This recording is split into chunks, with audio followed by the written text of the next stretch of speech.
Sino ba ang karapat-dapat? Mapagpalang araw ng Biyernes mga kapanalig, ipinagdiriwang po natin ang kapistahan ni San Francisco de Sales, Obispo at Pantas ng Iglesia. Ito po si Sister Rose Agtarap ng Daughters of St. Paul para sa mabuting balita. Pagnilayan po natin ang Ebanghelyo.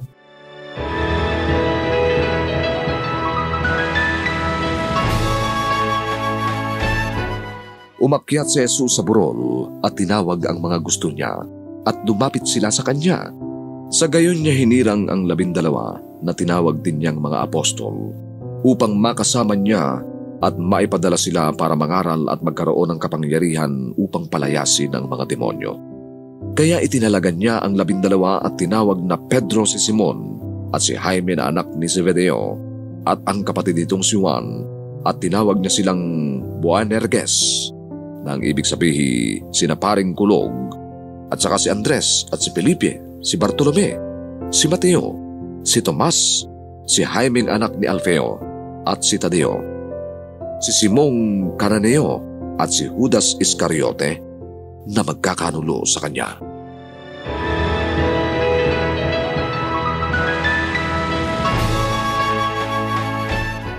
Napakinggan natin sa mabuting balita ngayon ang mga pangalan ng 12 alagad na pinili ni Jesus.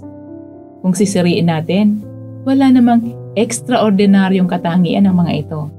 Karamihan sa kanila ay simpleng mangingisda. Meron pa ngang publikano at rebelde. Pero, tinawag sila ni Jesus upang makibahagi sa kanyang misyon. Bakit? Sigurado akong may katangian silang nagustuhan ni Jesus.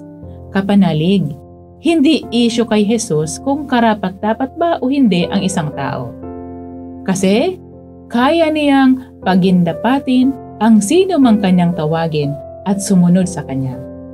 Ang kailangan lamang niya ay ang ating pagtugon at pagtalima sa kanyang kalooban. Naalala ko tuloy ang mga batchmates ko na pumasok sa convent. 11 kami sa batch. Karamihan sa amin ay mga guro. Talented ang mga batchmate ko.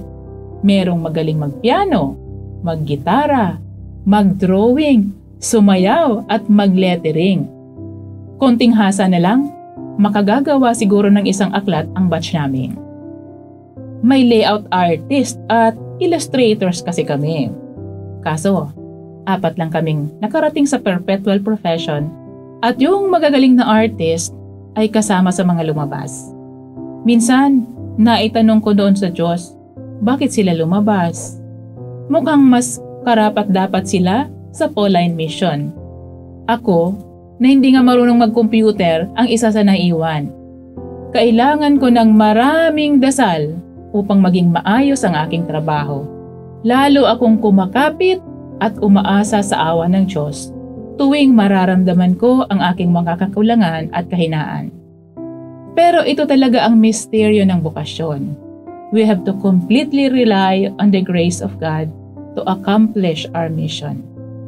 After all, it is His work. Kami ay mga katuwang lamang ng Diyos sa pagpapatuloy ng kanyang misyon. Kaya kapanalig, kung nararamdaman mo na tinatawag ka ni Jesus na sumunod sa kanya, huwag kang matakot. Just say yes, and God will do the rest. Huwag kang panghinaan ng loob kung sa tingin mo ay hindi ka karapat-dapat. Kami rin naman ay hindi karapat-dapat. Makasalanan din kami, kaya nga nagkukumpisal kami. Magtiwala ka sa Diyos dahil sabi nga sa kanta, God is so wise to be mistaken. Kaya kanya tinatawag kasi alam niya na meron kang maiaambag sa kanyang misyon. Mga kapanalig, maraming salamat po sa inyong suporta sa aming misyon. Subscribe, like, and follow Paulines sa aming social media accounts. Patuloy po kaming humihingi ng inyong tulong upang maipagpatuloy ang programang ito. Maaari po ninyong ipadala ang inyong love offerings at donasyon sa aming donations channels. Makakaasa po kayo na kasama lagi ang inyong mga intensyon at kahilingan sa aming panalangin araw-araw. Ito pong muli si Sister Rose na nag-aanyaya sa inyong manalangin. Panginoon, gisingin nawang muli ng biyaya ng Hubileo ang pagnanasa namin sa kayamanang makalangit. Tulungan mo kaming ipalaganap ang kagalakan at kapayapaan ni Kristong aming manunubos sa buong mundo. Amen. We are here to provide a new way of communicating and proclaiming the gospel.